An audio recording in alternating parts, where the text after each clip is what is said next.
اعوذ باللہ من الشیطان الرجیم، بسم اللہ الرحمن الرحیم۔ سوشل میڈیا پر کشمیر کے حوالے سے جس قسم کی باتیں آ رہی ہیں وہ نہایت افسوسناک اور ایسی ہیں کہ جن کو بیان نہیں کیا جا سکتا۔ ان باتوں میں کچھ باتیں تو ایسی ہیں کہ جن کو میں نقل کفر نباشت کے بطور بھی اگر بتانا چاہوں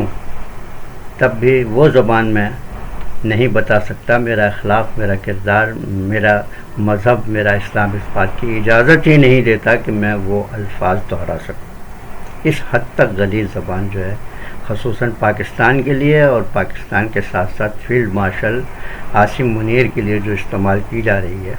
وہ سننے کے قابل نہیں ہے۔ اور اگر جس طرح وہ میڈیا پر جا رہی ہے، سوشل میڈیا پر، تو میں یہ سوچتا ہوں کہ ان کی نظروں میں پاکستان یا اسلام کا کیا تاثر جو ہے وہ ابھرے گا۔ بہرحال یہ وہ کشمیر ہے جس کو پاکستان جو ہے، یا یہ وہ کشمیری ہیں جن کو پاکستان جو ہے اپنے پاکستانیوں سے کہیں زیادہ عزیز رکھتا ہے۔ یہ وہ کشمیری ہیں جو پاکستان کی ہر چیز میں حصے دار ہیں، وہ نوکریوں میں حصے دار ہیں، وہ پاکستان کے جس خطے میں چاہے اس خطے میں جو ہے وہ رہائش اختیار کر سکتے ہیں، جائیدادیں خرید سکتے ہیں، تجارت کر سکتے ہیں، بہت ہی آسانی کے ساتھ پاکستان کے ایک کونے سے دوسرے کونے میں گھوم اور پھر سکتے ہیں، پاکستانی پاسپورٹ استعمال کر سکتے ہیں اور دنیا کے ہر ملک کے اندر آ اور جا سکتے ہیں، آ اور جا بھی رہے ہیں۔ یہ وہ کشمیری ہیں جن کو افواج پاکستان نے بھی ویلکم کیا ہوا ہے، ان کے اندر بھی یہ شامل ہیں، بلکہ ان میں سے بہت سارے لوگ قابلیت کی بنیاد پر اعلیٰ عہدوں تک جو ہے وہ فائز ہو چکے ہیں، اور پاکستان کو اس بات پر کوئی اعتراض نہیں ہے۔ یہ وہ کشمیری ہیں جن کو جس ریٹ پر فی یونٹ، جس ریٹ پر ان کو بجلی فراہم کی جاتی ہے اس کا خواب تک پاکستانی نہیں دیکھ سکتے۔ اس حد تک جو ہے رعایت پانے کے باوجود، اس قسم کی آسائشیں ہونے کے باوجود بھی کہ الیکشن وہاں کے ہوں، لیکن پاکستان کے کسی بھی کونے کا رہائشی کشمیری اس الیکشن میں حصہ لے سکتا ہے اور اپنے ممبر کو جو ہے وہ اپنے ووٹوں سے، اپنی رائے سے منتخب کر سکتا ہے۔ اس کے برعکس پاکستان یا پاکستانی کشمیر کی ایک انچ زمین بھی نہیں خرید سکتا، وہاں وہ اپنی کوئی جائیداد نہیں بنا سکتا، بے شک وہاں کوئی تجارت تک نہیں کر سکتا۔ وہاں کے جتنے بھی سرکاری محکمے ہیں، جتنے بھی وفاقی محکمے ہیں یا کشمیر کے محکمے ہیں، ان کے اندر وہ ملازمت اختیار نہیں کر سکتا۔ اس کے باوجود بھی پاکستان ان سے اتنی رعایت کرتا ہے، اتنی آسانیاں اور سہولتیں فراہم کرتا ہے کہ کوئی بھی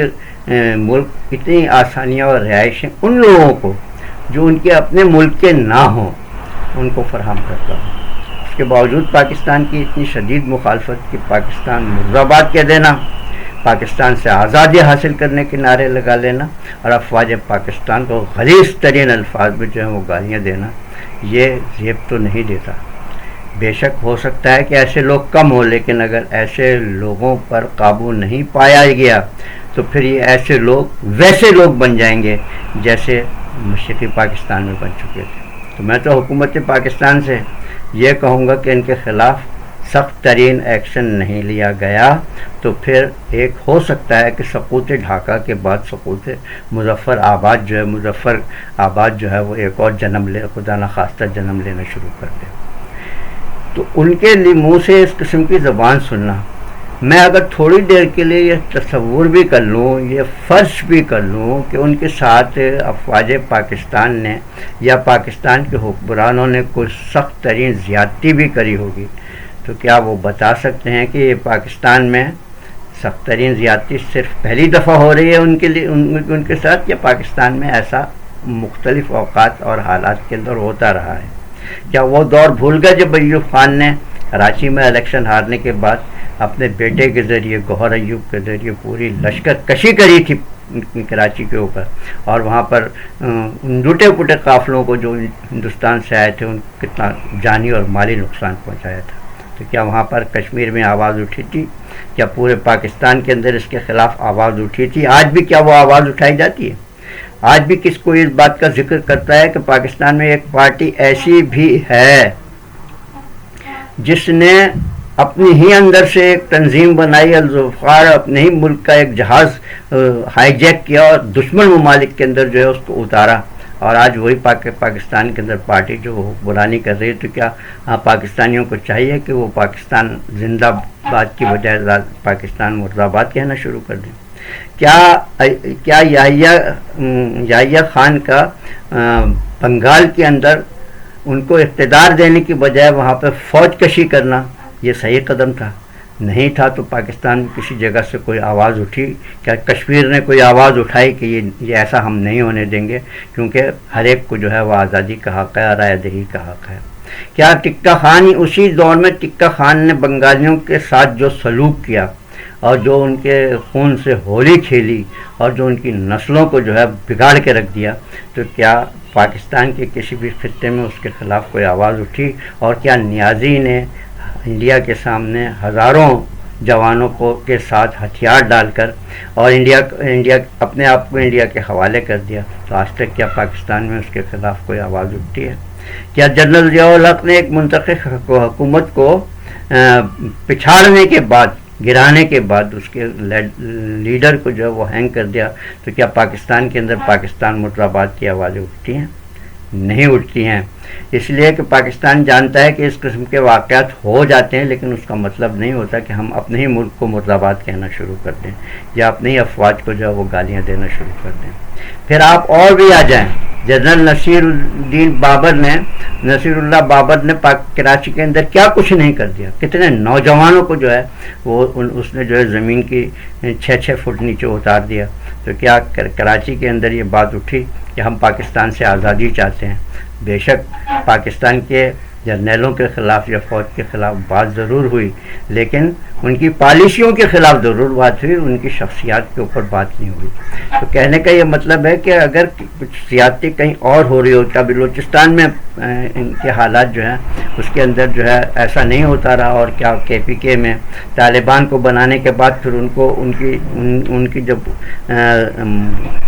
منفی سرگرمیاں شروع ہوئی تو کیا ان کے خلاف کارروائی نہیں ہوئی؟ تو کیا اس کارروائی کے نتیجے میں یہ کہہ دینا چاہیے کہ پاکستان مرد آباد اور ہمیں پاکستان سے آزادی چاہیے؟ تو کشمیر میں اگر اس قسم کی کوئی بات ہو گئی تو کیا کوئی نہیں ہو گئی تھی کہ جس کی وجہ سے ہم پورے پاکستان کے پورے کشمیر کے اندر جو ہے وہ ایک آواز اٹھا رہے ہیں؟ ہمیں معلوم ہے کہ ان کے سر پر کس کا ہاتھ ہے جو وہ آواز اٹھا رہے ہیں، ہمیں معلوم ہے کہ اس کے پیچھے کس کے مقاصد ہے جو وہ آواز اٹھا رہے ہیں، اور انشاءاللہ وہ مقاصد بھی ہم پاکستان کی عوام اور پاکستان کی افواج پورے نہیں ہونے دے گی، اور ان کا قلع قمع کرے گی جو اس قسم کی آوازوں کے اندر شریک ہو رہے ہیں۔ تو کہنے کا یہ مقصد ہے کہ جب یہ سب کچھ نہیں ہوا تو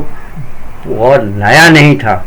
تو پھر اس دفعہ جو وہ آواز اٹھ رہی ہے وہ کیوں اٹھ رہی ہے؟ صرف اس لیے کہ آج ان پر آنچ آ رہی ہے۔ جب دوسروں پر آتی رہی تو صحیح،